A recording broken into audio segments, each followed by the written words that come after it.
तुमच्या पक्षामधल्या तुम्ही सगळ्यात सक्रिय महिला आहात, ज्या सतत बुलंदपणे पक्षाचा जो मुद्दा आहे किंवा आवाज आहे उचलत असतात. तुमच्या पक्षामध्ये तुम्ही कोणाला प्रेरणास्थान समजता? म्हणजे बरं, महिला राजकारणी म्हणून काय फेस करावं लागतं, काय आव्हानं सहन करावी लागतात असं वाटतं?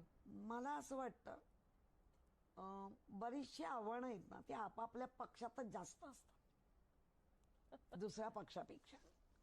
तर ती तर आव्हानं आपण आपल्या प्रामाणिक सचोटीने काम करणं, कर्तव्य दक्ष राहणं, ती आव्हानं पेलतो. महिलांनी म्हणजे आपण जेव्हा म्हणतो की हळूवार पुरुष आपण पाहतो बऱ्याच वेळेला, तसं कणखर स्त्री ही पण असली पाहिजे.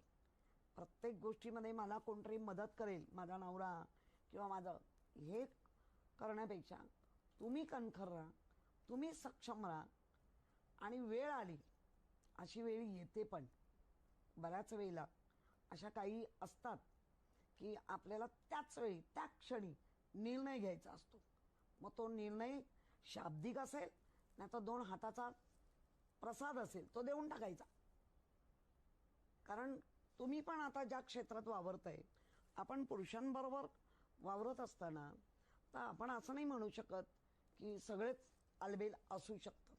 पण जिथे महिलेला उलट जास्त दक्ष असते, मुलगी लहानपणापासूनच ती दक्ष असते.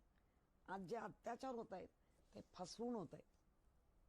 ज्या क्षणाला तिला कळतं त्यावेळेला उशीर झालेला असतो आणि ते अत्याचार बघता आपलं जे काळीज म्हणतो ना, हृदय असं पिळवटून निघतं.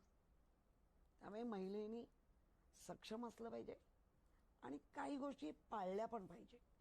म्हणजे बऱ्याच जणांचा असा येतो, अरे आपण इतक्या शतकामध्ये प्रवेश केला, आपण अशा नाही. उगाचच काही ठिकाणी न जाणं हे आपल्यासाठी ते चांगलंच असतं.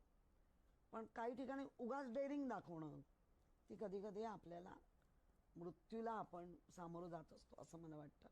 त्यामुळे कणखर असणं, समयसूचकता असणं आणि बेधडक असणं हे महत्वाचं आहे.